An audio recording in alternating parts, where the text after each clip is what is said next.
ഇപ്പോൾ ഡൽഹിയിൽ നിന്നും ഞങ്ങളുടെ പ്രതിനിധി രാജേന്ദ്രൻ ലൈനിലുണ്ട്. രാജേന്ദ്രൻ, ബി.ജെ.പി. സർക്കാരിനെതിരായ ആശയപ്രചരണത്തിനും പ്രക്ഷോഭത്തിനും ഒക്കെ നേതൃത്വം നൽകി.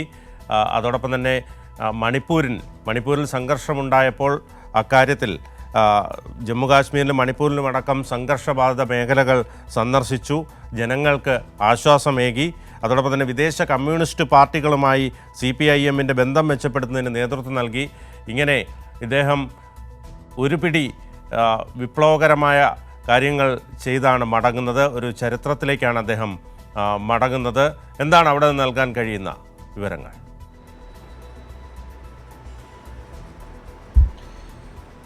തീർച്ചയായിട്ടും സീതാറാം യെച്ചൂരി എന്ന് പറയുമ്പോൾ രാഷ്ട്രീയത്തിൻ്റെ വ്യത്യസ്തമായ മേഖലയിൽ മികച്ച സംഘാടകനായിരുന്നു, മികച്ച പ്രഭാഷകനായിരുന്നു, സൈദ്ധാന്തിക വിഷയങ്ങളിൽ അഗാധമായ പാണ്ഡിത്യമുണ്ടായിരുന്നു, മികച്ച പാർലമെൻറ്റേറിയനായിരുന്നു.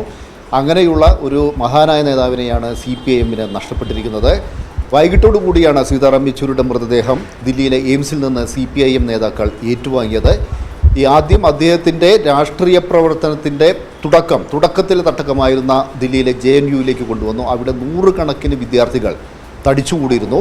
അവർ മുദ്രാവാക്യങ്ങൾ മുഴക്കിക്കൊണ്ടാണ് ആ മൃതദേഹത്തെ ഏറ്റുവാങ്ങിയത്. JNU ഞങ്ങളുടേതാണ്, JNU Sitaram യെച്ചൂരിയുടേതാണ്. ഇതായിരുന്നു അവിടെ ഏറ്റവും അധികം മുഴുകിക്കേട്ട ഒരു മുദ്രാവാക്യം. എല്ലാ അർത്ഥത്തിലും സീതാറാം യെച്ചൂരി എന്ന നേതാവിന് JNU-വുമായി വലിയ ഒരു ആത്മബന്ധമുണ്ടായിരുന്നു. ആ JNU-ൻ്റെ 70-കൾ തൊട്ട് ഇതുവരെയുള്ള ഒരു ചരിത്രം നോക്കിക്കഴിഞ്ഞാൽ സീതാറാം യെച്ചൂരി അവിടുത്തെ ഒരു നിത്യ സാന്നിധ്യമായിരുന്നു. അവിടുത്തെ ഇപ്പോഴത്തെ വിദ്യാർത്ഥികൾ, ഇപ്പോഴത്തെ SFI പ്രവർത്തകർ, അതുപോലെ മറ്റ് വ്യത്യസ്ത ഇടതുപക്ഷ വിദ്യാർത്ഥി സംഘടനകളുടെ പ്രവർത്തകർ, പൂർവ്വ വിദ്യാർത്ഥികൾ, അവിടുത്തെ അധ്യാപകർ, JNU-ൻ്റെ കാര്യം പറയുമ്പോൾ JNU-വിലെ പൂർവ്വ വിദ്യാർത്ഥികളാണ് ഇന്ന് രാഷ്ട്രീയ, സാമൂഹ്യ, സാംസ്കാരിക മേഖലയിലെല്ലാം തന്നെ തിളങ്ങി നിൽക്കുന്ന നിരവധി പേർ. നമ്മുടെ കൈരളി TV-യുടെ MD-യും രാജ്യസഭാംഗവുമായ ജോൺ ബ്രിട്ടാസു JNU-വിലെ ഒരു പൂർവ്വ വിദ്യാർത്ഥിയായിരുന്നു. അങ്ങനെയുള്ള നിരവധി പേർ അവിടെ എത്തിയിരുന്നു. അവരെല്ലാം തന്നെ സീതാറാം യെച്ചൂരിക്ക് അന്ത്യാഞ്ജലികൾ അർപ്പിച്ചു.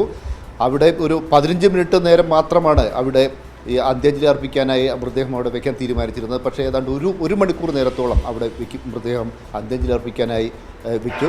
വിദ്യാർത്ഥികളെല്ലാം തന്നെ ഈ സീതാറാം യെച്ചൂരിയുടെ സ്വപ്നങ്ങൾ സാക്ഷാത്കരിക്കാനായി തങ്ങൾ രംഗത്തിറങ്ങും, അതുവരെ ആ ഒരു ലക്ഷ്യം നേടുന്നതുവരെ വിശ്രമമില്ലാതെ പോരാടും എന്ന ഒരു പ്രഖ്യാപനത്തോടു കൂടിയാണ് ആ മൃതദേഹത്തെ അവരെല്ലാം തന്നെ അവിടെ നിന്ന് യാത്രയാക്കിയത്.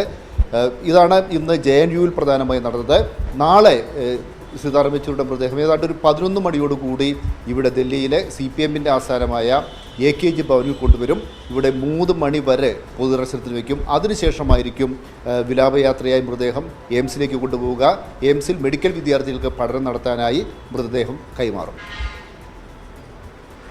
രാജേന്ദ്രൻ, നമുക്കറിയാം ഇന്ന് JNU-വിൽ അദ്ദേഹം പഠിച്ച ക്യാമ്പസിൽ മൃതദേഹം എത്തിച്ചപ്പോൾ നിരവധി പേരാണ്, വിദ്യാർത്ഥികളും അദ്ദേഹത്തിൻ്റെ സഹപാഠികളും പാർട്ടി പ്രവർത്തകരും അടക്കം അവിടേക്ക് എത്തുമ്പോൾ ആ മുദ്രാവാക്യം വിളികളിലൊക്കെ നമുക്ക് കാണാൻ കഴിയും അദ്ദേഹത്തോടുള്ള ആ ഒരു ഇഷ്ടവും സ്നേഹവും ഒക്കെ. അതോടൊപ്പം തന്നെ ഇനി നാളെ രാവിലെ 11 മണി മുതൽ AKG ഭവനിലാണ്, വൈകിട്ട് മൃതദേഹം കൈമാറുന്ന ചടങ്ങുകളൊക്കെ ഉണ്ട്. നാളത്തെ എന്തൊക്കെയാണ്?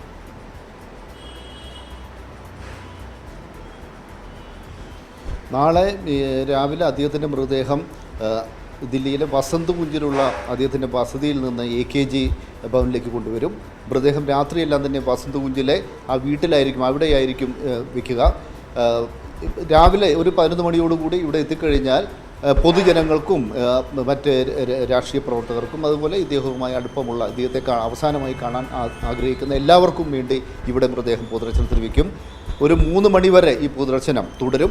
അതിനുശേഷമായിരിക്കും മൃതദേഹം എയിംസിലേക്ക് കൊണ്ടുപോവുക. ഒരു വിലാപയാത്രയായിട്ടായിരിക്കും മൃതദേഹം എയിംസിലേക്ക് കൊണ്ടുപോവുക. ഈ എയിംസിൽ നേരത്തെ പറഞ്ഞതുപോലെ മെഡിക്കൽ വിദ്യാർത്ഥികൾക്ക് പഠനം നടത്താനായി എയിംസിലേക്ക് കൈമാറുകയാണ് ചെയ്യുക. യെസ്, രാജേന്ദ്രനാണ് വിശദാംശങ്ങൾ നൽകിയത്.